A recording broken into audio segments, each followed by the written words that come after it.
countdown be? There's no countdown there's on no this countdown. one, brother. Yeah, you got nothing. All right, guys. Hey, happy Monday again. Monday, August 6th. We are episode 213 today. Can you believe it?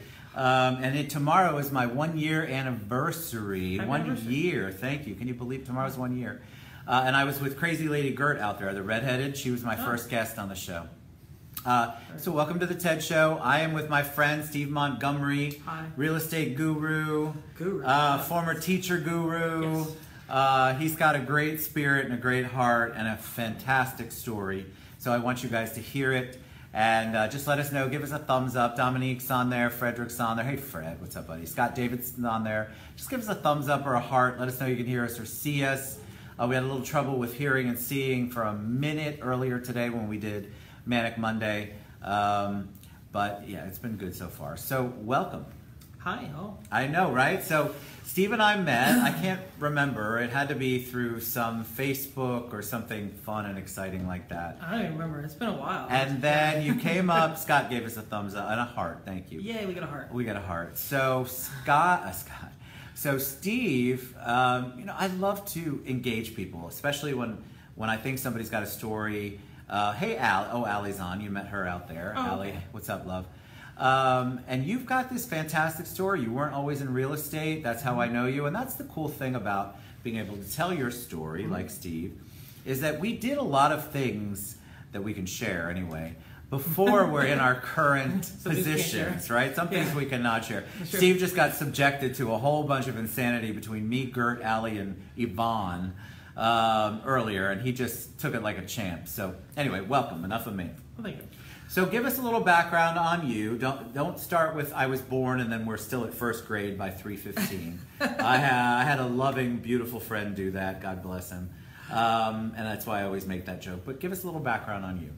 Sure. Well, where to begin?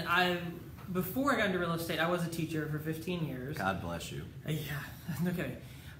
Here. During that entire time, it was great. I loved being a teacher. I was a teacher. What did you teach? I was an elementary school teacher for most of the time. I taught in Albuquerque, New Mexico for 2 years. Then after I got a little homesick, I moved back to Lexington, Kentucky, which is kind of my hometown a little bit because that's where my parents live. And then when I did that for several years, I ended up meeting my wife there in Lexington, Kentucky. We got married. We had our first son, our first child, which is our son. His name is Bowen. I love that name. Yeah, Bowen's That's awesome. a great name. And then we ended up for a while there struggling to find a teaching job. It's kind of a weird teaching market kind of thing, I guess, in Lexington, where I lost my job there. So I ended up working in Sears selling appliances for a little bit. All right, so let's talk about that for just a minute. So Okay. first of all, why elementary ed? Did you grow up in a house where you grew up with teachers, or why did you decide? Because elementary ed, a lot of times, for men especially, that's an interesting field. They're always trying to get more men to be part of elementary ed. There's a whole direct path, because I have many friends that went it, that go to principal, vice principal, principal. Yeah. But why did you decide to go to elementary ed? Sure. So basically when I first got my teaching degree, I actually decided I couldn't figure out which subject I wanted to teach. I liked kind of all of them. So the nice thing with elementary is you do get to teach all subjects. And so I ended up just liking elementary. So we ended up teaching, I taught elementary for a little bit. So what grade? I focused on 4th and 5th grade. I love that. So I did that for a while. And then I ended up getting my master's as a reading specialist. So then when I got my master's, I was able to teach K through 12. So then I did end up teaching middle school and high school in Kentucky for a little while. And your preference is still elementary? Which anything not middle school. Let's just say that. What's up with middle school? Is it because there's so many hormones going on? It's just such a big change. Yeah, it just wasn't very fun. Yeah. Let's just say that. It's a lot of crowd control. Yeah, it just wasn't fun. Maybe I didn't have the right experience. But I loved high school for different things. I worked in an alternative high school in Kentucky, which was really, really fun. I would have stayed there if I had the opportunity. They just had budget cuts in that school. Isn't that crazy?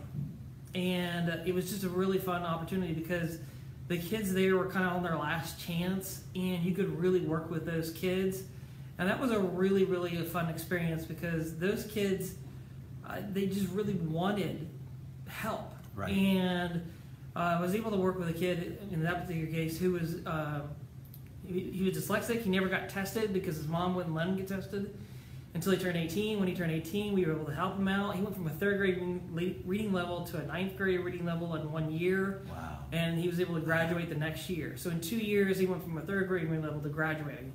Some of it because he just got the right tools. Wait, if you're not willing to have your kid tested, why would you? Well, that's a whole nother show. But so you were able to work with him. You were able to get him out of that by testing him and going, okay, this is what the problem is. Yeah, and you had the programs in place. It was just able what he actually needed. So we were able to figure out what he needed and help him out.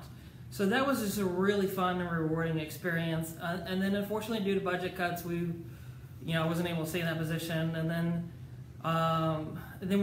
I couldn't get back into teaching for a little bit. And then I still wanted to teach, and so I ended up literally just Googling where are the most teaching jobs in America, which subsequently relates to where the most real estate is being sold, which is Las Vegas and Orlando, which is kind of interesting at that time. And I didn't want to live in Las Vegas, so we just literally started looking at teaching jobs in Orlando, and I was able to find a teaching job here in Orlando. And I interviewed over the phone, basically like this, video chat. We like video chat. It was fun. So I video chatted. It was kind of fun. I wore a suit on the top, and I was wearing shorts on the bottom. So do you know how many people do that on a daily basis, my friend? I'm wearing pants right now. Actually. You are. So we're both wearing pants. Just to be clear. Cheers. But I mean, that was just what I did, and I got the job, and we moved down. And what did you teach when you got here? When I first got here, I was teaching 2nd grade, but then the next year I taught 5th grade, and then the year after that I taught high school. And then during that process, we had during that time frame, we had our 2nd child, which is our daughter, Awen. That's a beautiful name. Where does that come from? Funny enough, Lord of the Rings. Have you ever seen Lord of the Rings? Yes, absolutely. So, yeah, it's we were wanting a different name. Sure. But she's definitely, doesn't have anyone else in her class with that name. No. I bet she has people who don't know how to spell it. No, yeah, it starts with an E, and everyone's like, A1, no, it's an E. So, anyways. A1's awesome.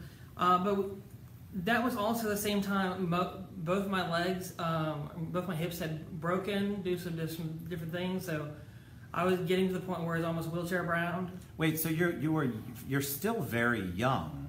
Mm-hmm. So you had hip issues. Were that because of activity, or you can share what you want to share? No, that's fine. That's no big deal. I had headaches really, really bad, and because of my headaches, I had to take steroids in order to help them out. Those were my doctors prescribing. And so the steroids break your bones over time, and eventually there's something called avascular necrosis.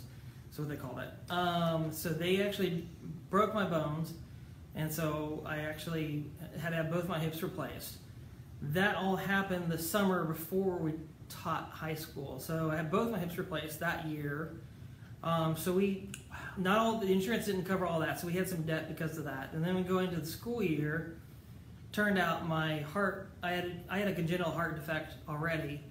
My heart was not doing as well as we thought it was, and I ended up getting, had to have a pacemaker surgery.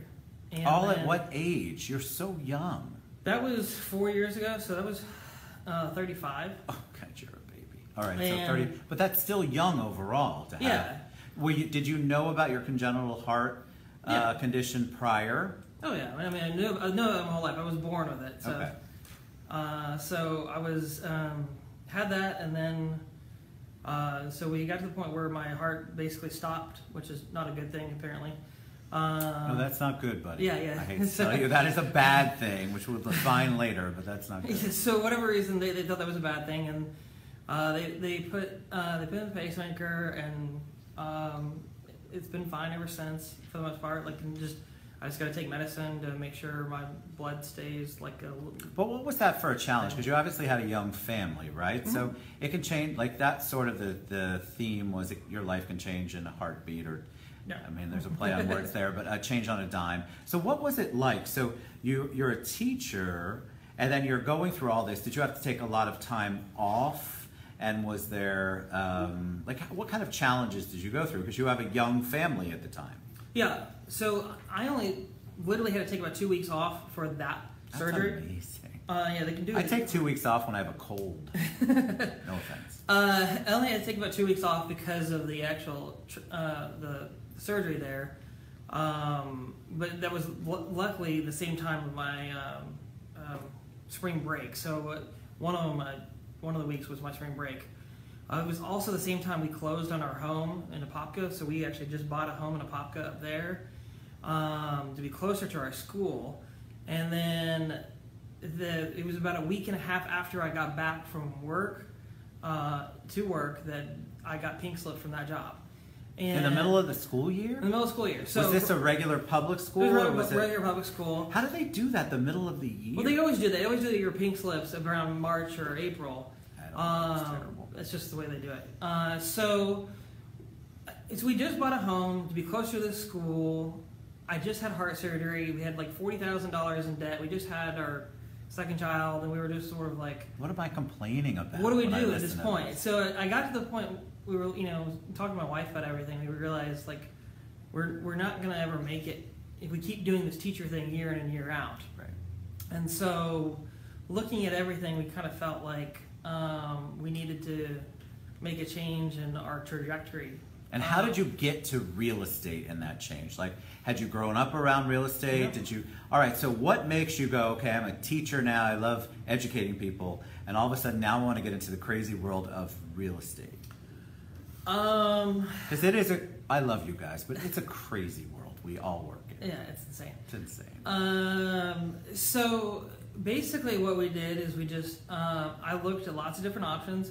I was offered a full ride at UCF as a doctoral candidate, and I looked at that, and that was another 4 years, and after that 4 years I was only going to make $60,000 a year. And so in the meantime, what was I going to do with my family?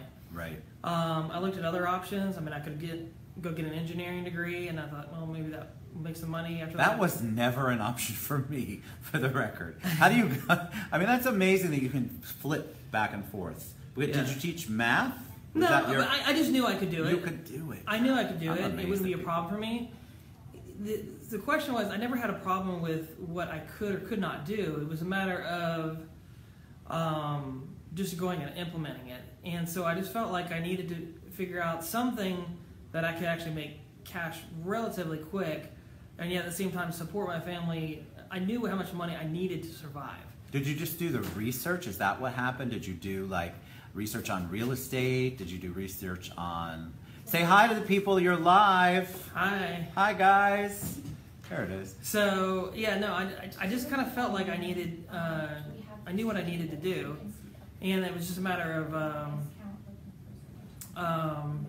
But how do you pick real estate? Like, how do you do that? It was just something I needed to do. Yeah, but nobody just picks that. It was the quickest option for me, and it had the least amount of like study back time. So I felt like I wouldn't have to be like out of a job for like 4 or 5 years. Well, you could jump right into it. I could jump right into it and make quick cash. So yeah, that was basically it. Yeah, but you just don't. Here's the deal. It's not like everybody can be a realtor or go into real estate. It's not like everybody can just do sales. So how do you know, how do you go from being a teacher to going, all right, this is what I want to do. I'm going to learn all about real estate. Had you invested before? I mean, I'm going to ask you some of these questions. All right, so you're really just a virgin in this whole territory. Yeah. This is new for you. I love that. No, I mean, that's a big risk. So what did your wife say? That was like, you guys agreed? She was for it. And had she had any background in real estate? No. That's unbelievable. We didn't have, when we went in, I didn't have I quit teaching altogether. Like, so I didn't like stay in teaching halfway and then stay in real estate halfway and do all those things. I just went all in. It's really psychotic. I don't advise it for anyone. When I first got in, I was working about 80, 90 hours a week in real estate. Like I was just did whatever they told me to do.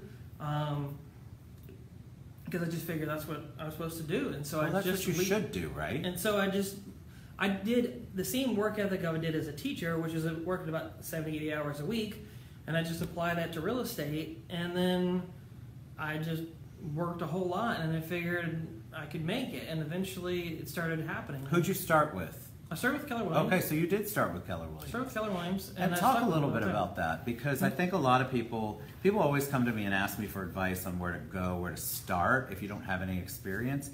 And a lot of times I tell them, if you really want the training, I don't think there's many people in the industry that would argue with the fact that Keller Williams has some of the best training and education in the industry. And is that what you experienced as well? I would definitely agree with that. I mean, not like to toot their own horn or anything like that, but Keller Williams is the #1 training company in the world.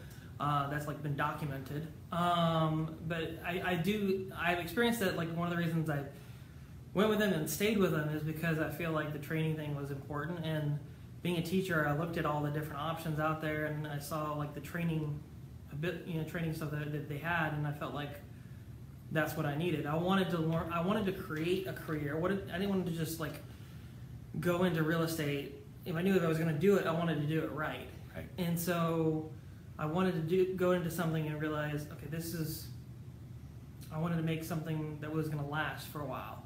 And so you have teams. You said earlier you've got buyer's agents. We have one buyer agent right now, and we're in the process of hiring more buyer's agents because we have a lot of buyers we're working with, and we need to hire more. So if you're interested in working with a team, contact me. So listen, I never tell anybody they can't plug themselves. All right, what would you tell people about the real estate market today? What are you seeing? What are you feeling is going on? Because what you hear, everything obviously we hear about every topic known to man is everything's negative. The market's bad, it's a horrible place to be. But I find that that's not necessarily always the truth. So what do you see? I think it's a great market for sellers. Sure. I certainly think it's an amazing market for sellers who are underneath 300,000, skyrocket. For our market here in Central Florida. Central Florida, yeah. I certainly don't want to speak for any market that I don't know of. If you're under 300,000, then you could throw your house on the market right now and be gone in less than a week, as long as you're pricing it halfway decent. But as far as overall the market, I think it's an amazing market right now, especially for sellers. If you're looking to buy right now, certainly with interest rates that are predicted to go up at least 2 or 3 more times this year. Guys, that is true. Come on, reach out to me. I'm telling you, it's going to go up, and what's going to happen is that obviously has an impact on the market too. Yeah. So as the interest rates go up, people are a little less. Money costs more. It's basically what that means. So the money that you're borrowing costs more, and so you have to have more in your back pocket. Your debt to income ratio has to be in place. So there's a lot of things that go on. So when you hear that it's inching up, it's time to take a look at what you're doing. I feel like in this market. Yeah, especially even if you're looking to buy for the first time, or if you're investing, either one, those interest rates are going to affect you. So I certainly think it's still a great time to buy. If you look historically, it's still ridiculously cheap. It really, honest to God, it is. All right, what do you miss about teaching? Let's talk about that for a second. Do you miss anything about teaching? And then I have a follow-up question to that. Do you miss the students? Because obviously you miss the students. You have a passion for educating people. No, I do love the education. I do love the interactions. I do miss the time. There's certain times that you get to hang out with people, and just the conversations you get to have with people and with teaching and things like that. That is really the best part about teaching. That's and obviously you do get summer breaks, things like that. But for the most part, there wasn't really summer breaks. So that's it was about the relationships. It really was about the relationships. Everything else. Well, you're dealing. It's just like any big corporation, right? Yeah. You're dealing with potential layoffs all the time. You're dealing with drama, interactions, personal relationships, business relationships. Then you have parents, kids. What you have to deal with is kind of like being somebody in a corporation, and you're dealing with all of that. So do you feel like that being a teacher helped you be a better realtor? And what did you bring with you as a teacher and implement in your real estate? I feel like Brian Rusi says that guy looks familiar. Yeah, what's up? What's up, Brian? Brian's too busy shopping at the mall at Millennia. Oh, dude, that guy outdresses me every single day. He's amazing. Yeah. I feel like allegedly everything in life prepares you for the next thing in life. So, teaching prepares me for this. Every experience that we have, we can take to our next experience. So what I'm learning today is making me the better person for the next thing. That's awesome. It's not even just about teaching, it's about where I was as a child, where I was as a teenager, all those different events. Those are all shaping me to be where I was, where I'm going in the future. Where I was as a realtor, in different areas in the past, all the interactions I've had, all the interactions I've had with you and things like that, like they all take me to the next people I'm going to work with. Correct. So they all shape me. So teaching did help me in a lot of ways because they taught me some of the skills and how to interact with people, interpersonal skills, things like that. So I definitely think that did help me.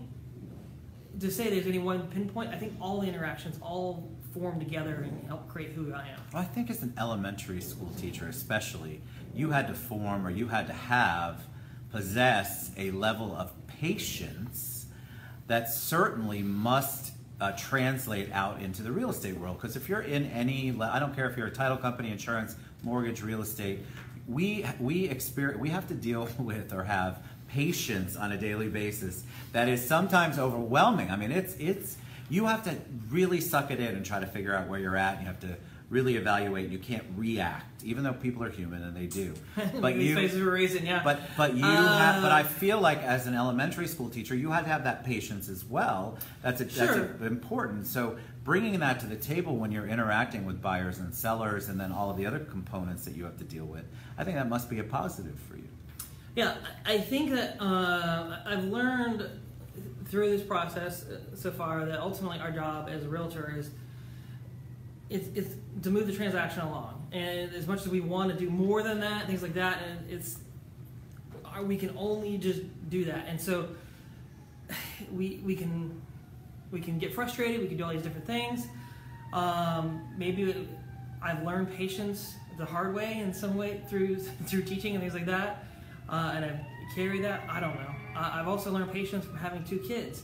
So anyone who's been a parent, you're going to learn tons of patience. I've got a puppy right now, and that's what kind of puppy do you have? I forget what it's a mutt of some. I'm trying to remember what they. Someone's gonna. So you brought a puppy into the household too. Oh, who was wanting it more, your son or your daughter or your wife? It was a collective thing. The biggest thing about that, the reason why we got a puppy is that my son, we had a puppy like when my son was really young, and like it attacked my son. Oh God. And like bit him up real bad and things like that. So we really wanted to get a puppy, like again, like so he wouldn't like be afraid of dogs the rest of his life. Right. So and how old is he now? He's 7. Okay. And then so now we got this puppy, and like he's not afraid of it. And he thinks it's awesome. So it's really cool to watch him like interact with it. But now it's like every single night, like we don't sleep, and it's doing the whole. It's like having a baby. It's like having a baby again. It's sort of like, seriously. And I'm like, I'm getting. Brucey, you don't need one of those. I'm getting too old for this. You don't need one of those. All right, so we're going to share all of Steve's contact information, his website information, when we repost the video later. It's important. I want you to reach out to him because I think he's got a unique perspective when it comes to the real estate business because of his background. So it's a good person to reach out to if you have any questions about real estate. Don't reach out to him about teaching, though. I don't think that would be so good. All right, so any parting words of wisdom for them before we leave? Anything you want to talk about personally, real estate world? You share with them anything you want to impart on the crowd. I would just say, I don't know. I don't really have anything. Well, I would just say, like, I'm trying to think if there's anything really profound. Like this, it's really. Oh, you don't have to be profound on this show, my friend. You have people like Brian Rusi tuning in. You're golden. Rusi, I got you 3 times this time. It's awesome. No, seriously, he's probably not even paying attention right now, so you're golden. What do you want to tell people about the real estate world? About the real estate world, honestly, it's the one thing I was thinking about, like coming over here, is specifically like in Orlando, like people think maybe like prices are going up too high and things like that. Honestly, when I've talked to a lot of agents, I'm getting ready for this thing called Mega Camp that's coming up next week. That's right. I'm talking about agents all over the United States right now, and the prices in Orlando are really cheap compared to the rest of the nation. So it's kind of interesting that like we're still like one of the cheapest places to live and all across the United States. We really are. And people don't believe that, but it's totally true. And so, Brian, if you want me to help you sell your house, I'll help you out. You'd have to own your house, Brian, I thought. Do you own your house? I can't remember. I didn't do the mortgage on it, so I can't tell you. So, as much as people are like saying like the prices are going up too high, this and that, we're still below the market like average of where we were in 2006. So I don't think we're even close to the top yet. So I think we still have room to grow. And we're cheaper than everywhere else, and it's still a great time to buy and be a homeowner. And who doesn't want to be in this weather? Come on, I know it's hot, but it's beautiful. It's sunny again today, third day in a row with nothing. Section 8 says I do. Okay, we're going to hang up before Brian gets crazy. I'm very glad you tuned in, though. So thank you for being on, buddy. Thank you very much for having me. So Steve Montgomery, I'll post everything. He'll also share. We'll get him to hashtag, put all his website, contacting hashtag. So we love you guys. Thanks for putting up with episode 213. It's been an interesting Monday, 213. See, there we go. I got him to, you should record that for me for 214, which is tomorrow. All right, we love you guys. Thanks so much. Have a great Monday. I'll see you tomorrow. Mwah.